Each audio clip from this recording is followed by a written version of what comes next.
अस्सलाम वालेकुम जी। हमारा आज का जो प्रेजेंटेशन है वो देगी रीबा ऑन हार्वेस्ट डाइसेस। जी, ओवर टू रीबा। अस्सलाम वालेकुम। मेरा नाम रीबा अहमद है और मेरी प्रेजेंटेशन हार्वेस्ट इन डायसिस के ऊपर है।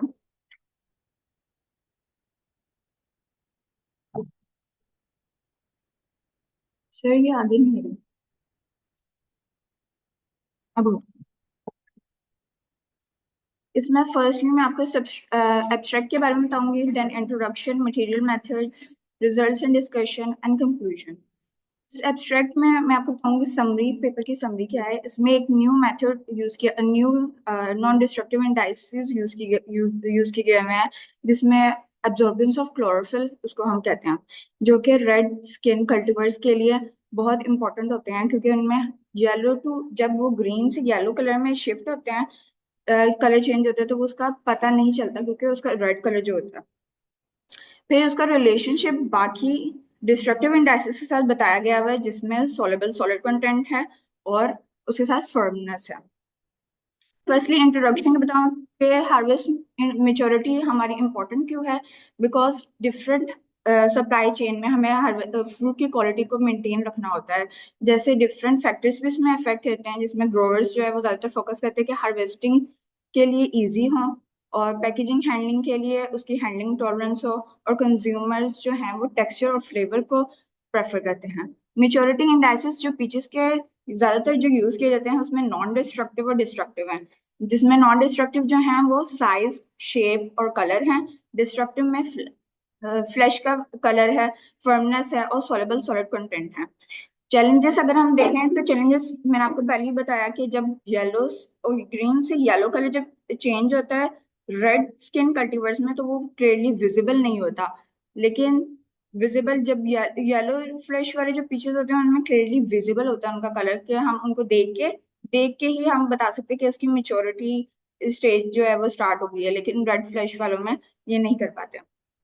इसमें डीए मीटर को यूज किया गया है। डीए मीटर जो है वो डेल्टा एब्जॉर्बेंस मीटर है, जो कि क्लोरोफिल के एब्जॉर्बेंस को वो करता है, उसकी चेक करता है, जिसमें वो हेल्प करता है हमारी राइपनेस में, शेल्फ लाइफ में, हार्वेस्टिंग टाइमिंग में। और उसकी इफेक्टिवनेस जो है वो कल्टीवर्स पे डिपेंड करती है। रिसर्च ऑब्जेक्टिव हमारे यही है, क्या हम खाली इसी एब्जॉर्बेंस ऑफ क्लोरोफिल को as a non destructive indices use करके बाकी जो हार्वेस्टिंग रेडीनेस है उसको चेक कर सकते हैं कि नहीं।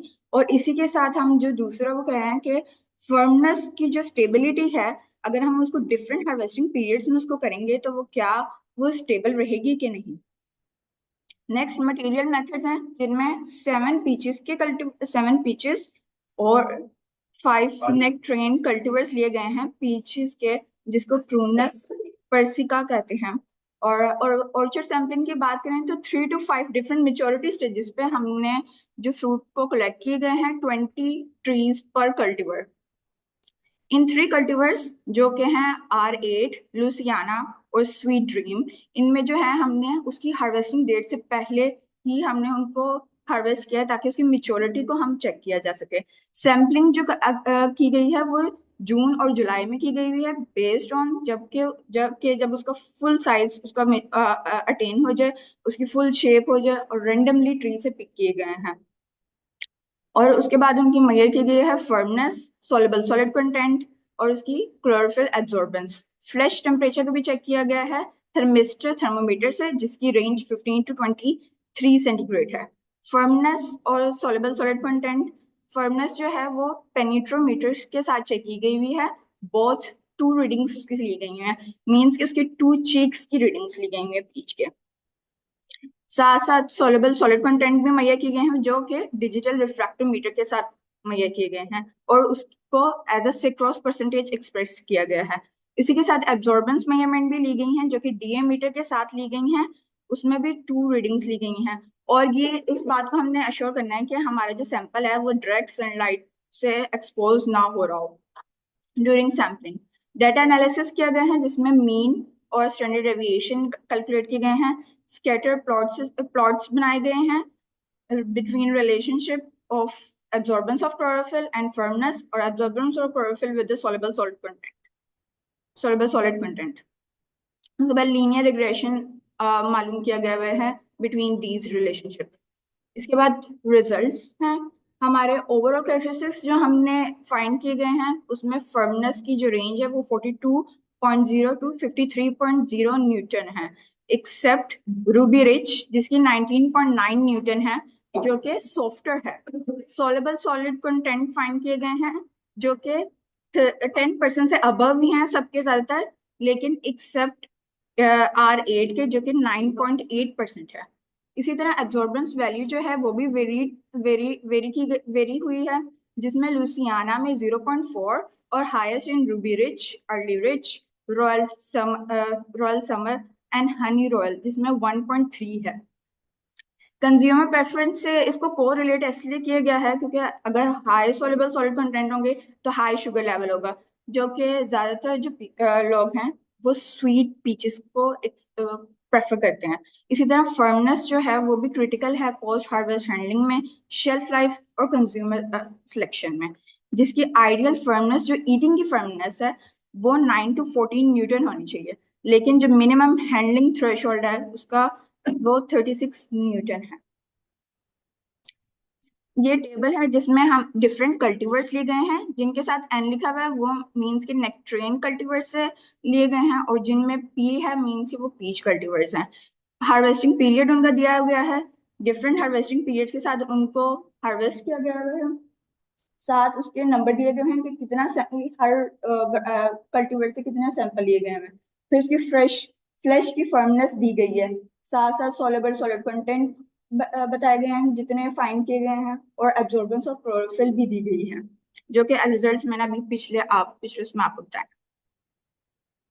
नेक्स्ट उसका रिलेशनशिप फाइंड किया गया है जो कि सोलेबल सॉलिड कंटेंट फर्मनेस का और एब्जॉर्बेंस ऑफ क्लोरोफिल का, जिसमें पॉजिटिव लीनियर रिलेशन फाइंड हुआ है, जिसमें R2 की वैल्यू, R2 जो है वो हम उसको कोफिशिएंट ऑफ डिफरेंशिएशन कहते हैं, कि कितनी हम एक्सपेक्टेड जो हमने वो आई अगर परसेंटेज आई है तो हम उस पर ये कहेंगे कि हमारे जो है इसका पॉजिटिव कोरिलेशन है, जिसमें R2 की वैल्यू जो है वो 10.8% है बिग टॉप में, टू 65% रॉयल ग्लोरी में, जो कि इंडिकेट करती है degree of correlation. Each cultivar have different slope, कि हर कल्टीवर की डिफरेंट स्लोप आई है, जिसका मतलब ये है कि हमने जो एब्जॉर्बेंस ऑफ क्लोरोफिल है वो हर कल्टीवर की अलग से फाइंड करनी पड़ेगी, एक ही फॉर्मूले को हम हर कल्टीवर पे अप्लाई नहीं कर सकते। और फर्मनेस जो है वो दूसरे और फैक्टर्स पे भी वेरी करती है, जिसमें साइज है, क्लाइमेट है, एग्रोक्लाइमेटिक एग्रोनॉमिक प्रैक्टिसेस है। ये एक चार्ट है, मैं हर एक की फर्मनेस को कोरिलेट किया गया है with soluble with absorbance of chlorophyll, जिसमें बिग टॉप की मैंने आपको बताया था कि उसकी थी 10.8%, 10.8%, और सबसे ज्यादा जो थी वो थी 65% रॉयल ग्लोरी की, वो वाली जो जिसके आगे सी लिखा हुआ है उसकी सबसे ज्यादा थी। नेक्स्ट रिलेशनशिप बताया गया है एब्जॉर्बेंस ऑफ क्लोरोफिल का सोलबल सॉलिड कंटेंट के साथ, जिसमें हमें कोई सिग्निफिकेंट रिलेशनशिप फाइंड नहीं किया गया, वह आया नहीं है, जिसका मतलब ये है कि जो हम एब्जॉर्बेंस ऑफ क्लोरोफिल है वो soluble solid content as a harvest indexes उसकी जगह नहीं ले सकता, हमें वो अलग से फाइंड करने पड़ेंगे। इसी तरह ये उसका चार्ट है, इसमें ज्यादातर की जो परसेंटेज हम देखें तो वो ज्यादातर की सेम परसेंटेज है, मतलब कि इतना ज्यादा फर्क नहीं है उनके अंदर। Usefulness of absorbance of chlorophyll as a maturity control की अगर हम बात करें तो इसमें जो हमने 3 कल्टीवर्स जो लिए थे जिनको हमने उनकी हार्वेस्टिंग डेट से पहले ही हमने उसको हार्वेस्ट कर लिया गया था, इसमें इनके बारे में बताया गया हुआ है, जिनमें 2 जो हैं वो हमने टू सैंपल्स जो हैं वो हमने पहले हार्वेस्ट किए गए हैं, मीन्स के उनकी हार्वेस्टिंग डेट से पहले हार्वेस्ट किए गए हैं, और 3 कंसेक्यूटिव हार्वेस्टिंग पे लिए गए हैं, मीन्स के जैसे जैसे फ्रूट राइपनिंग की तरफ जा रहा है उसको उस हिसाब से हार्वेस्ट किया गया है। जिसमें अगर हम उसमें देखें तो R8 नेक्ट्रेन की जो रेंज है वो 0.117 है और 1.67 है, whereas the lower value measured जो लुसीनिया में की गई है वो 0.010 to 1.199, और जो वाइडर रेंज है वो 0.195 to 1.606 स्वीट ड्रीम में की गई है। अब वाइडर रेंज स्वीट ड्रीम की वैसे तो अगर देखी जाए तो इन बाकी दोनों कल्टीवेटर से वो कम है, बीच में कम भी है और ज्यादा भी है। वाइडर रेंज इसलिए कहा गया हुआ है कि उसकी 0.195 मीन्स के वो लुसीनिया की जो फर्स्ट मिनिमम वैल्यू है 0.010 उससे ज्यादा है, और उसकी जो मैक्सिमम वैल्यू है 1.606 जो है वो जो R8 की जो वैल्यू है उसकी मैक्सिमम वैल्यू 1.617 जो है उससे कम है। तो दैट्स वाई इस वजह से उसको जो है वाइड रेंज कहा गया है। उसके बाद हम बाकी उसके अगर हम स्लोप का रिग्रेशन अगर हम R8 में देखें तो वो इंक्रीज है 3.2 टू 13.6 न्यूटन पर absorbance of chlorophyll during the harvesting season, और इसी तरह लुसीनिया का 13.1 टू 18.5 न्यूटन पर एब्जॉर्बेंस ऑफ क्लोरोफिल, जो कि क्लियर रिग्रेशन नहीं है आया इसमें। देन अगर हम वेरिएशन स्वीट ड्रीम में देखें तो 7.2 से 12.1 है, और जो उसके है ज्यादातर एक एक उसकी वैरायटी एक उसकी ऐसा मतलब कि सैंपल ऐसा है जिसमें नेगेटिव स्लोप जो है वो फाइंड आई है, जिसमें अगर ये देखें सारा ये 5 सैंपल हैं, जिनमें 5 सैंपल में क्या है, 2 जो है वो हमने उसकी हार्वेस्टिंग डेट से पहले लिए हैं, और बाकी 3 जो है वो कंसेक्यूटिव हार्वेस्ट पे लिए हैं, जैसे जैसे वो मिच्योर होती जा रहा है फ्रूट उसको start किया। इसमें ये R8 वन कल्टीवर है, दूसरा हमारा लुसीनिया कल्टीवर है, तीसरा स्वीट ड्रीम कल्टीवर है। जैसा मैंने वैल्यू आपको बताई कि जो इसमें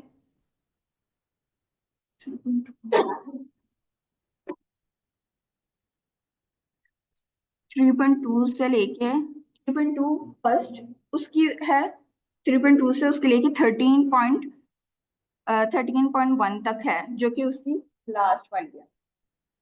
इसी तरह लुसीनिया में हमने जो परसेंटेज ली गई है वो है 13.1 से 18.5, 13.1 से 18.5 ली गई है। 18.1 जो है वो हमारी लुसीनिया की वैरायटी सैंपल 3 में से लिया गया हुआ है, और 18.5 जो है वो हमारी B2 में से लिया गया हुआ है लुसीनिया के। इसी तरह C है जिसमें 7.2 से 12.1 तक लिया गया हुआ है। सबसे पहले फर्स्ट स्वीट ड्रीम की फर्स्ट सैंपल, और 12.1 जो है वो हमारी स्वीट ड्रीम की सैंपल 2 की वैल्यू आई है। इसी तरह अगर हम ऑनसेट मेच्योरिटी अगर हम उसकी देखें कि ऑनसेट ट्री पे मेच्योरिटी कंट्रोल अगर हम चेक करें तो एब्जॉर्बेंस ऑफ क्लोरोफिल जो है वो हमारा इमेच्योर और मेच्योर पीचेस को हम बता डिटरमिन कर सकता है, लेकिन वो डिस्ट्रक्टिव मेथड्स जो हमारे हैं फर्मनेस चेक करने के और सॉल्युबल सॉलिड चेक करने के, इसको वो रिप्लेस नहीं कर सकता, बिकॉज क्योंकि हमारा जो सॉल्युबल सॉलिड कंटेंट है उसकी बिल्कुल भी कोरिलेशन उसका फाइंड नहीं किया गया। फर्मनेस का बेशक हमारा उसका कोरिलेशन आ गया है, लेकिन सॉल्युबल सॉलिड कंटेंट का उसका रिलेशनशिप नहीं शो किया गया।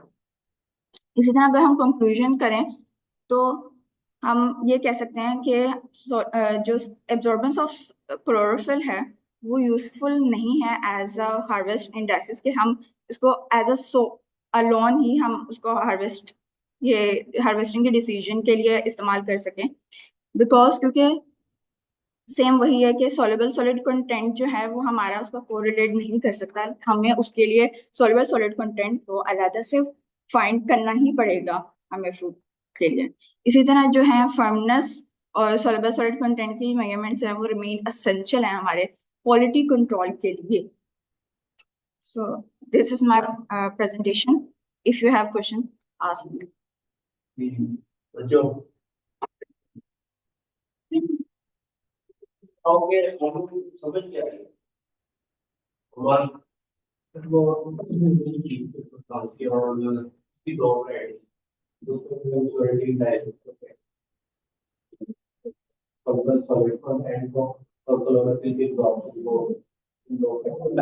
पेपर लैब किया ना, एक्सीडेंट पेपर है। ठीक है। अभी इसको ना हमें इसकी जरूरत है इसका, और हमें ऐसा ही काम करना चाहिए यहाँ पे।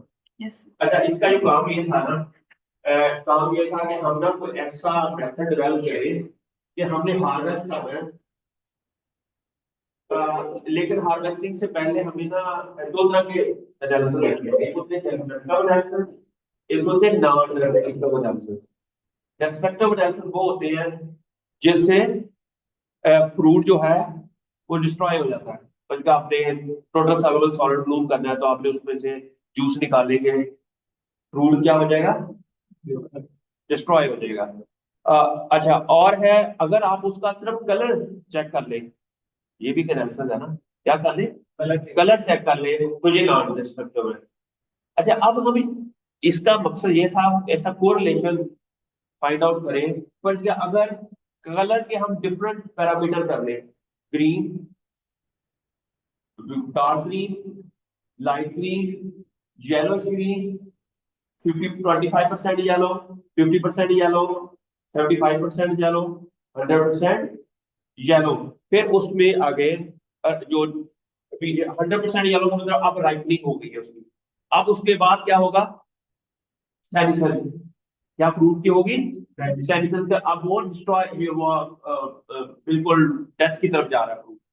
ठीक है। अब मकसद ये होता है कि हम देखें कि अगर डार्क ग्रीन है तो उसके ऊपर क्लोरोफिल कंटेंट कितना है। तो अच्छा, अब फिर ये जो डिवाइस है ये काम कैसे करती है। सर ये जो है हम डिफरेंट उसकी दोनों पीच के चीक्स की हम कैलकुलेशन लेते हैं और फिर देन उसको मेजर करते हैं। मतलब कि उसका रेंज मेजर करते हैं। अगर रेंज जो है वो अच्छी कोरिलेट है, जैसे 98% है, इसका मतलब ये है कि क्लोरोफिल जो है, क्लोरोफिल के साथ साथ उसकी फर्मनेस ज्यादा है। ज्यादा। ज्यादा जितनी क्लोरोफिल कंटेंट ज्यादा होगा उतना वो ग्रीन होगा, मेच्योर होगा, उतना ज्यादा फर्म होगा। जितना क्लोरोफिल डिग्रेड होता जाएगा उसका सेलुलोज भी डिग्रेड होता जाएगा और वो फर्मनेस उसकी कम से कम होती जाएगी। अगर हम कोई ऐसी टेक्नोलॉजी डेवलप करें, फर्स्ट क्या, कोई इंफ्रारेड जैसा स्कैनर होता है, वो स्कैनर स्कैन करे फ्रूट को तो हमें बता दे कि अगर तो इंफ्रारेड की वैल्यू फर्ज किया एक आती है। हाँ, अगर हमने मालूम है कि जब भी फ्रूट के ऊपर इंफ्रारेड की वैल्यू एक आएगी ना, उसके अंदर टोटल सॉल्युबल सॉलिड 8 होंगे। अगर इसकी 1.2 आती है तो ये 7 होंगे, 1.3 आती है तो ये 6 होंगे। अगर इस तरह का कोरिलेशन हमें मिल जाए, फर्ज किया हम कह सकते हैं कि जब भी छुट्टियां आती हैं तो क्लास की अटेंडेंस कम हो जाती है। जब 2 दिन पहले छुट्टियां आने से पहले क्लास की अटेंडेंस, इनमें there is a negative correlation between the attendance and the, ठीक है। अगर कोई ऐसा मेथड हमारे पास हो कि हमें फ्रूट को डिके ना करना पड़े,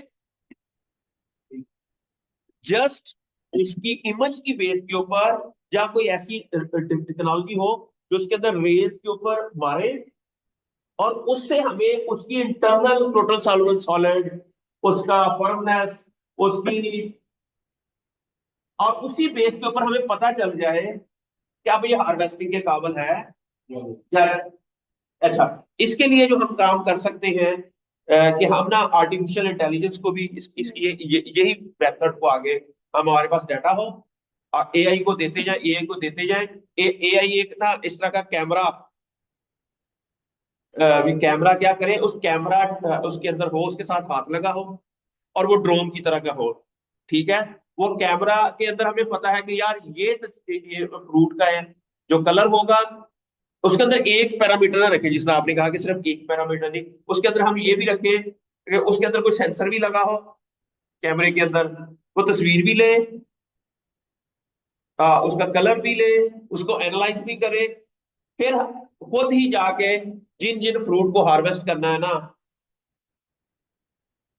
तो गावा है उसके ऊपर जाए, जाके फ्रूट को हार्वेस्ट करके ले आए। यू गॉट माय पॉइंट ना। तो इस तरह क्या होगा कि हमें इक्वल मेच्योरिटी के जो फ्रूट हैं, जो मेच्योरिटी जो हमें रिक्वायर्ड होगी वही फ्रूट हम पिक कर सकते हैं, क्योंकि गावा के अंदर ये प्रॉब्लम होता है कि एट द सेम टाइम सारे फ्रूट मेच्योर नहीं होते। इस तरह पीचेस के अंदर भी ये प्रॉब्लम होगा। या हमें यूएसए से कोई कहता है कि यार हमारी ना डार्क ग्रीन एक स्टेज है, स्टेज 1 कहते हैं उसको, लाइट ग्रीन स्टेज 2, ठीक है, ग्रीन स्टेज 3, 25% येलो स्टेज 4। हमें कहता है अमेरिका वाला कि यार तुम ना ग्रीन स्टेज 2 के ऊपर ना हार्वेस्ट करना, जब ये यहाँ पर पहुंचेगा मिलेगा फ्रूट तो स्टेज 3 वाला या 4 वाला होगा, या 5 वाला राइपनिंग वाला है, 5 वाला फुली राइपेंड वाला स्टेज है, और उस टाइम वो ईटेबल है, या समथिंग लाइक टोमेटो के अंदर ये चीजें ना। आर्टिफिशियल इंटेलिजेंस को यूज करते हुए हम इस सारे प्रोसेस के अंदर ना हम रेवोल्यूशनाइज कर सकते हैं चीजों को। पूरी दुनिया में ज़ाहिर आजकल टेक्नोलॉजी एआई यूज हो रही है, एआई डिवाइसेस यूज हो रही हैं, मशीन लर्निंग को यूज करते हुए वी कैन प्रिडिक्ट कि which fruit we need to harvest और नॉट। तो ये जो एक्चुअली मुझे लगता है ये उस दौर का पेपर है, अभी ये किस 2015 का है। 15 का है, अभी ये इस लेवल पे नहीं आई थी, लेकिन इसका आइडिया बड़ा अच्छा है कि आप क्लोरोफिल कंटेंट को मेजर करके टीएसएस लेवल के साथ कोरिलेशन करें। फर्ज किया एक बंदा बहुत जिस दिन भागता है उस दिन 2 रोटियां खाता है, जिस दिन नहीं भागता 1 रोटी खाता है। तो सब कोई भी चीज का कोरिलेशन, कोरिलेशन से कहते हैं दो डिफरेंट पैरामीटर के दरमियान में रिलेशनशिप, दो डिफरेंट। फर्ज किया फर्ज किया मैं बच्चे बैठ जाए, ठीक है, हमारे पास क्या है कि प्लांट की हाइट जो है ना वो है T1 एक ट्रीटमेंट है, T2 है, T3 है, T4 है। प्लांट की जो हाइट है ना, प्लांट हाइट T1 के ऊपर है 5 फुट फर्ज किया, इसके ऊपर है 5.2, इसके ऊपर है 5.7, इसमें है 5.9, ठीक है। अच्छा लेकिन नंबर ऑफ फ्लावर जो है अगर यहाँ पर भी 5 है, यहाँ भी 5 है, यहाँ भी 5 है, यहाँ पर भी 5 है, व्हाट डज इट मीन कि there is no correlation between plant height and plant height बड़े कम हो फ्लावर सेम रहेगा, नंबर ऑफ फ्लावर सेम रहेगा। It mean there is not a positive not a negative, no correlation.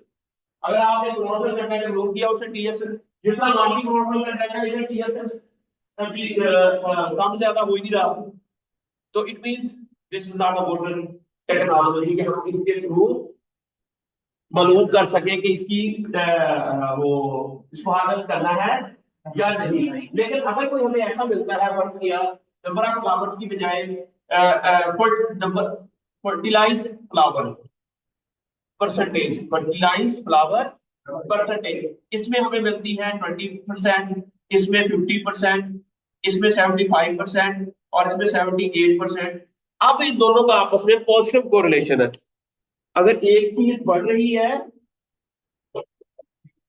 दूसरी भी बढ़ रही है, दैट इज नोन एज, तो कोई ना कोई रिलेशनशिप हो तो फिर हम उसको यूज कर सकते हैं किसके लिए, मेजर करने के लिए किसको हार्वेस्टिंग करनी चाहिए या नहीं।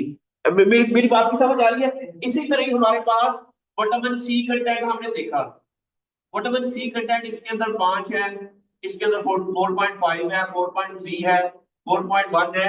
अब ये हो गया there is a negative correlation between the plant height and vitamin C content. ये क्या है कि जितना प्लांट की हाइट बढ़ रही है उसके फ्रूट की विटामिन सी की जो वैल्यूज हैं वो क्या हो रही है, वो कम हो रही है। समझ आ रही है आपको। आपने एक ऐसी, अच्छा ये सारा काम हम ये डाटा ना मशीन को देते जाएंगे, मशीन को देते जाएंगे, मशीन को बताते जाएंगे कि ये प्लांट हाइट होगी, ये मतलब होगा, ये प्लांट हाइट होगी तो ये होगा, ये होगा, ये होगा, ये होगा। उसको फिर सारा ही डाटा हम देते जाएंगे, उसको फिर पिक्चर्स भी देते जाएंगे। ओके ये प्लांट हाइट वाला जो है ना इसकी जो फ्रूट की पिक्चर डार्क ग्रीन स्टेज के ऊपर ये होगी, मेरी बात को समझ आई ना। और इसकी डार्क पे ये होगी, लाइट ग्रीन पे ये होगी, सिंपल ग्रीन के ऊपर ये होगी, येलो ग्रीन के ऊपर ये पिक्चर होगी। हम साथ में पिक्चर भी, अच्छा लेकिन अब वो पिक्चर लेनी है ना आपने, वो सेम कैमरे से लेनी है और सेम जगह रख के लेनी है फील्ड के अंदर। फर्ज किया जब हमने उसको हार्वेस्ट करना है एग्जैक्टली उसके सेम पिक्सल दो, क्योंकि वो उनकी एक आरजीबी कलर होते हैं, शायद आपको पता हो। आरजीबी क्या होता है? Red green blue. Red green blue उसकी रेशो होती है। अगर ये तीनों 0 0 हो, मुझे लगता है कि ये ब्लैक होगा। अगर इसका इसका 100 हो, इधर 0 0 हो तो रेड कलर होगा। अगर इधर 100 हो, इधर भी 100 हो, और इधर भी मतलब 100 से व्हाइट हो जाएगा, समथिंग लाइक दैट, है ना। तो इनकी दरमियान में जो रेंज होगी उसके मुताबिक फिर डिफरेंट कलर कॉम्बिनेशन बनेगा, pink, grey, white. Actually main 3 colour है। सिर्फ इन तीनों कलर की जो रेशोज होती हैं वो हमें बताती हैं कि इसकी कलर क्या होगा ना। आप इसका इवन आप इधर जाओ ना टीवी टूल में, आपको यहां भी कलर प्लेट मिलेगी एक।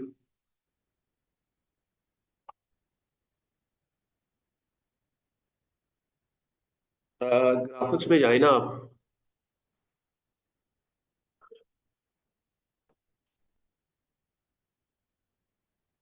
कलर प्लेट, ये देखो ना बच्चों, ये क्या लिखा हुआ है? 0 0 0 ब्लैक। 0 0 0 क्या है? RGB, R red green blue. ठीक है, अगर हम देखते हैं रेड, ये वाला है रेड। अभी अगर ये कलर है ना तो उसमें रेड ज्यादा है। पहला आर है, दूसरा ग्रीन है, तीसरा ब्लू है। ये इसमें 228, 26, 28। ठीक है। और फिर अगर आप देखते हैं ये वाला कलर जो लाइट ग्रीन है, इसमें क्या है के अंदर 235 जो है ना, ये ग्रीन है। ग्रीन थोड़े से एस्पेक्ट्स ज्यादा है इसके अंदर ना। इवन आप इसके अंदर मोर कलर में जाके अपनी मर्जी का भी आप कलर चूज करना चाहते हैं, ये आपको उसी के मुताबिक आप, मेरी बात की समझ आ रही है आपको? तो आपको पता होना चाहिए कि वो जो कैमरा है वो कितनी रेशो वाली, उसके पिक्सल क्या है, वो कहानी सारी वो भी आपको पता होनी चाहिए। तब ही वो एक्चुअली, मैंने कहा था ना, जो आर्टिफिशियल इंटेलिजेंस है या ये जो सॉफ्टवेयर है ना, वो आपके इवन जो कलर्स है उनको एक डेटे में कन्वर्ट करता है। किसमें करता है? और उस डेटे की बेस के ऊपर वो एनालिसिस करता है। डेटा साइंस जो है, they always work with on data. समझ आ रही है आपको? वो हर डाटे को पहले कोई भी कलर है, एक होता है ना न्यूमेरिकल डाटा, एक होता है फिजिकल डाटा। ठीक है, जिसको हम कह सकते हैं कि कोई इमेज वाला डाटा या कोई ऐसी चीज, कलर वाला डाटा या समथिंग लाइक दैट ना, जिसके अंदर कोई नंबर्स ना हो। नॉन न्यूमेरिकल डाटा कह सकते हैं उसको, हम क्या कह सकते हैं?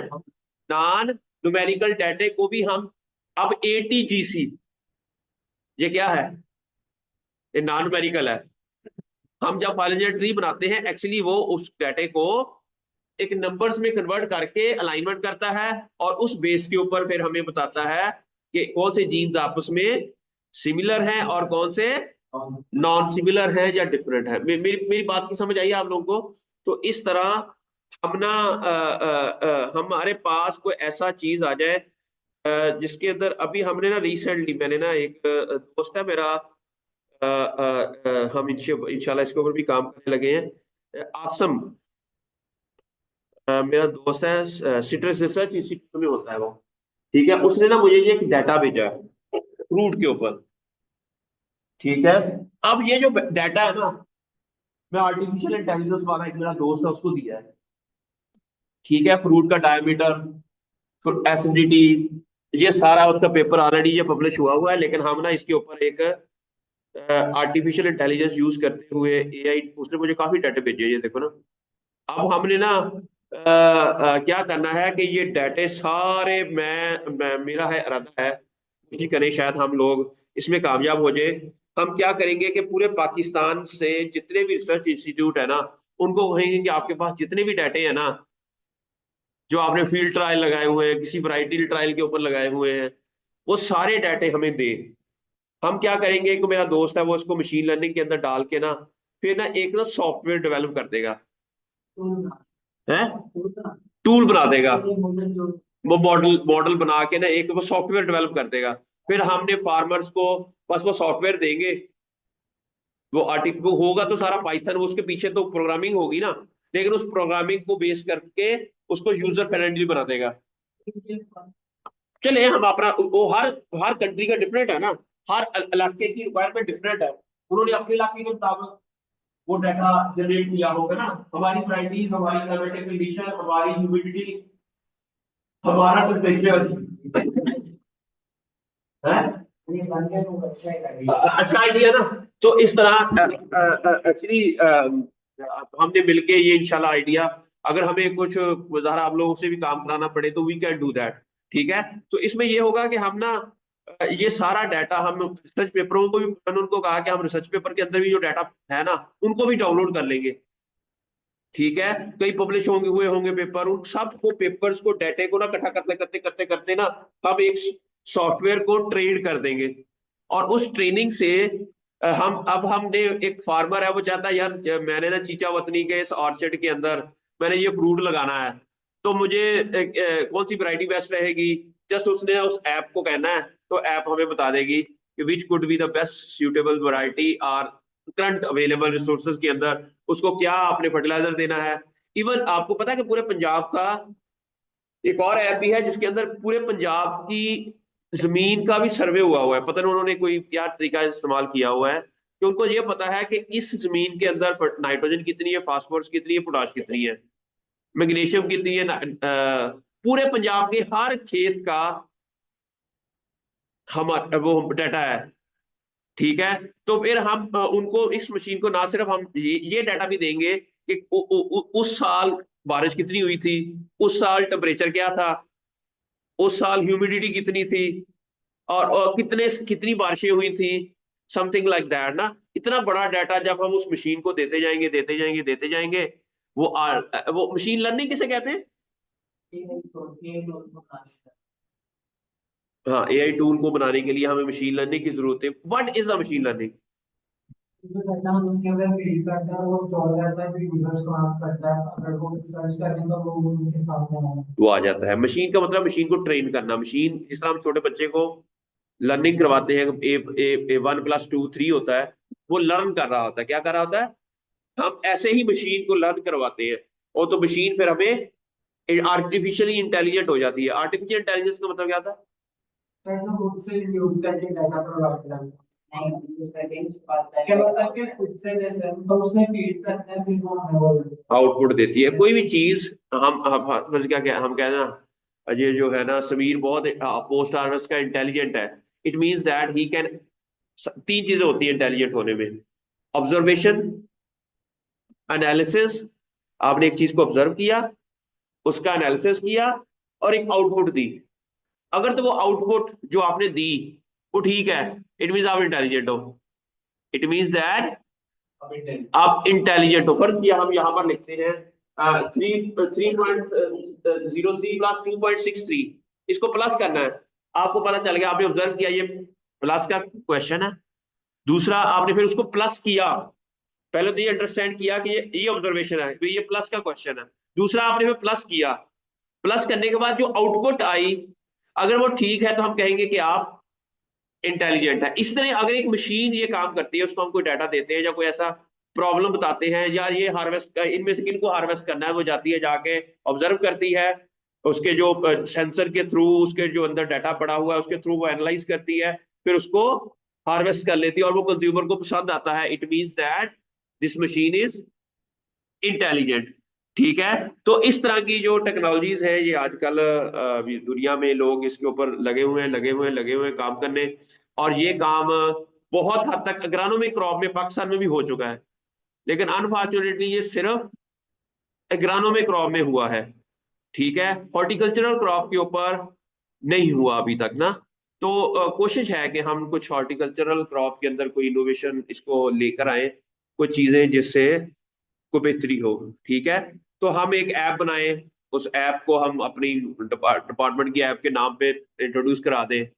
ठीक है, लेकिन हम उसकी हेल्प करेंगे, लेंगे हमारे जो दोस्त हैं जो आर्टिफिशियल इंटेलिजेंस के ऊपर काम कर रहे हैं, और रिसर्च इंस्टीट्यूट की कोलैबोरेशन से हम पोटैटो में जाएंगे। पोटैटो वालों से भी ये रिक्वेस्ट करेंगे कि आप हमें अपना ना आप हमें कॉन्फिडेंशियली हमें सारा डाटा दे सकते हो, और हम कोई ऐप बनेगी तो वो हम ऐप आपको भी दे देंगे, समथिंग लाइक दैट ना कोई अगर चीजें इसमें हमारी ये वो चीज होगी जो वाकई हम कम्युनिटी की हेल्प के लिए और इस तरह का काम हम कर सकते हैं। इसे क्रॉप मॉडलिंग भी कहते हैं। इसको क्या कहते हैं? Crop model. हमने एक मॉडल बना के दे देना है कि इस मॉडल के थ्रू अगर कोई काम करेगा तो he can be a successful growers farmers are. ठीक हो गया। और इसलिए आई रियली अप्रिशिएट कि आपने ये एक ऐसा टॉपिक के ऊपर लोगों को मैं आपकी ना प्रेजेंटेशन दोबारा से शुरू में जस्ट अच्छा, अब हम यहाँ से दोबारा टेक्स्ट का अब्स्ट्रैक्ट पढ़ लेते हैं कि क्या कहना चाह रही है ये। ठीक है, तो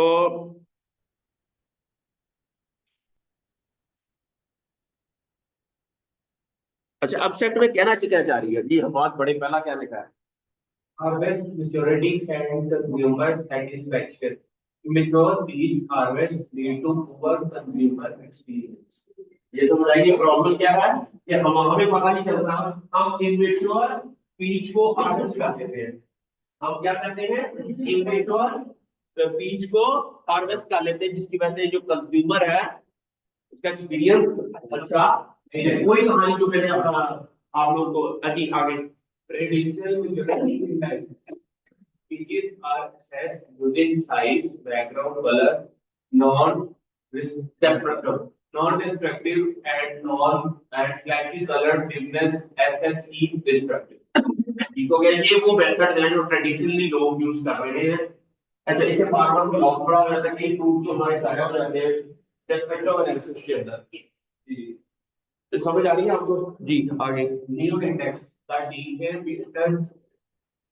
DA meter measures the chlorophyll absorption and useful for red scale cultivar. अच्छा, अब इट मींस दैट इनके अंदर डीए मीटर है ना, इसके अंदर कोई ऐसी चीज है, कोई सेंसर है।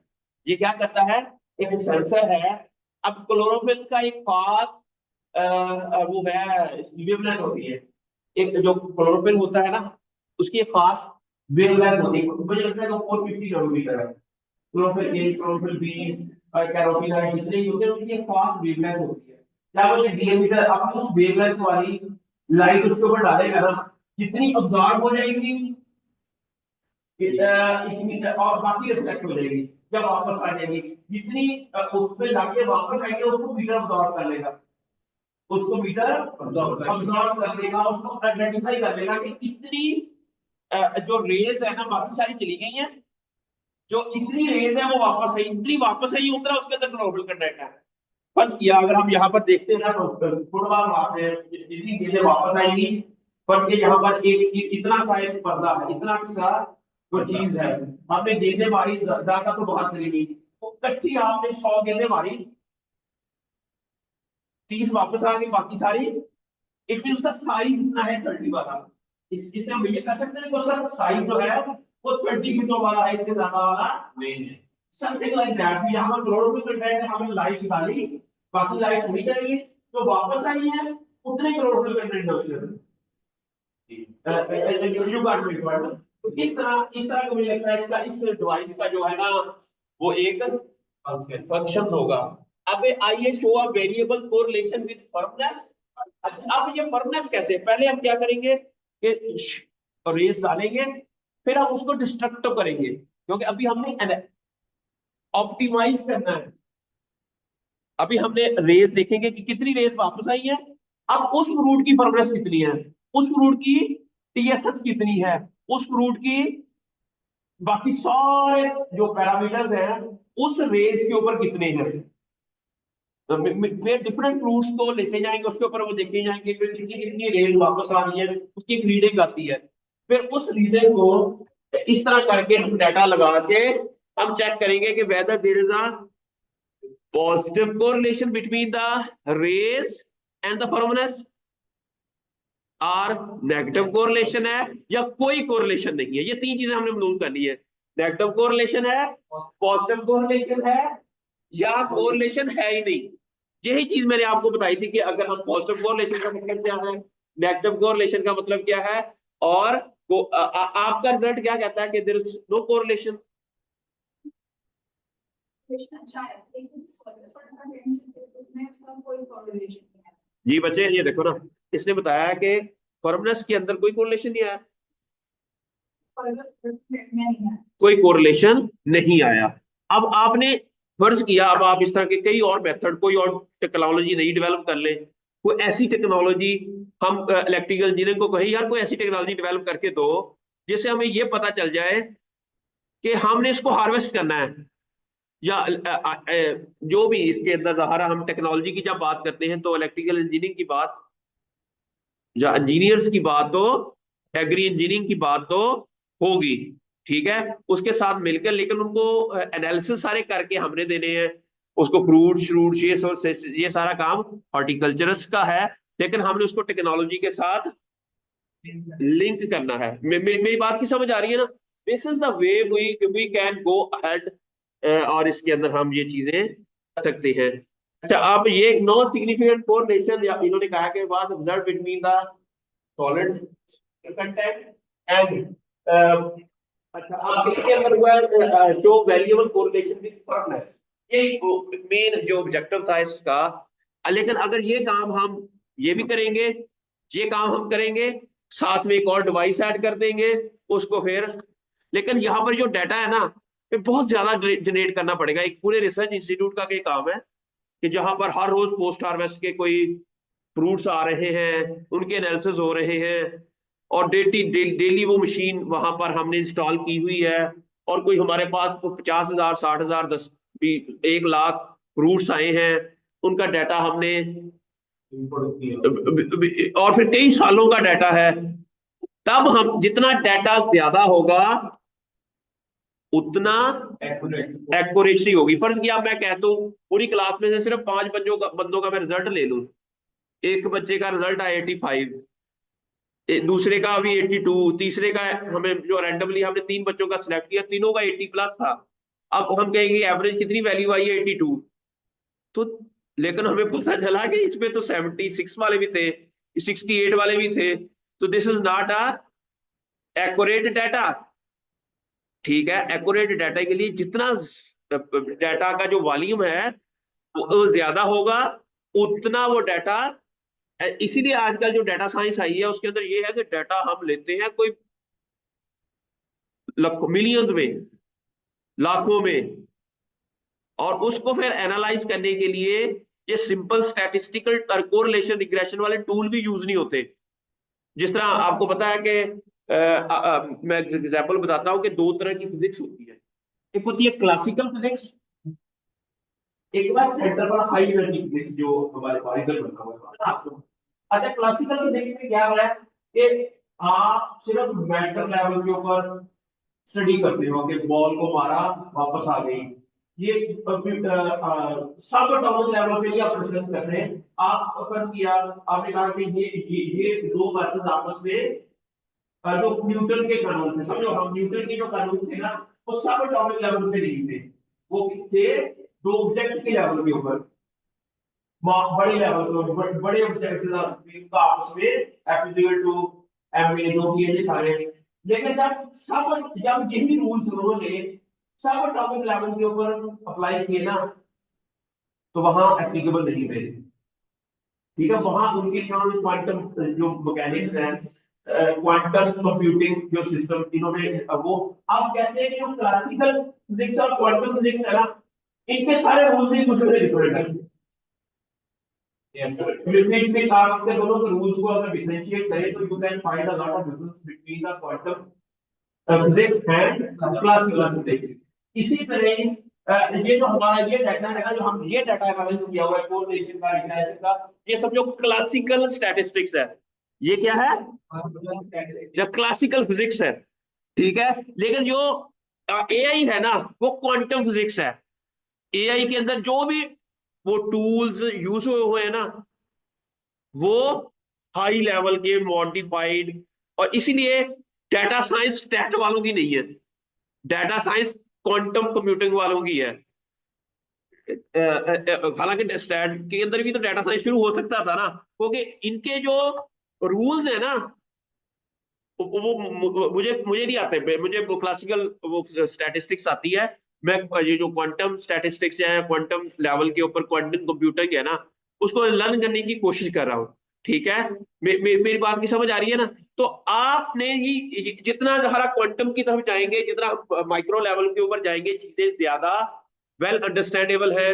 हम बहुत अच्छे तरीके से उन चीजों को समझ सकते हैं। कहा जाता है कि अगर कोरिलेशन और रिग्रेशन जो मैंने अभी बात बताई है, अगर इसकी एफिशिएंसी 65% है ना मसाइल को हल करने की, क्वांटम कंप्यूटिंग की 99.9% है। वो इतने हाई लेवल के ऊपर जाकर उनके अंदर आर्टिफिशियल न्यूरॉन नेटवर्क, वो पता नहीं आपको ज्यादा अंदाजा होगा, एसन को के अंदर वो जो हमारा आर्टिफिशियल न्यूरल नेटवर्क है ना, उसको यूज करते हुए वो चीजों को एनालाइज करते हैं। यू गॉट माई पॉइंट ना?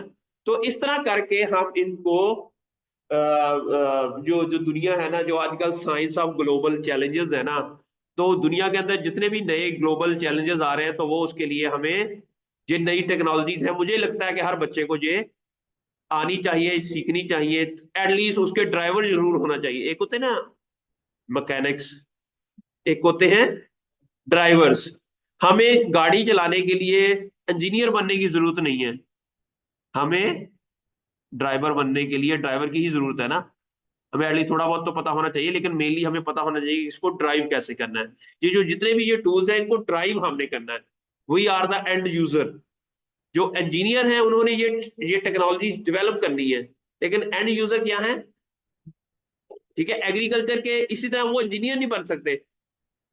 वो एग्रीकल्चर के उन्होंने वो समथिंग लाइक दैट, पता नहीं, हम समझ आइए कि मेरी बातों की आपको।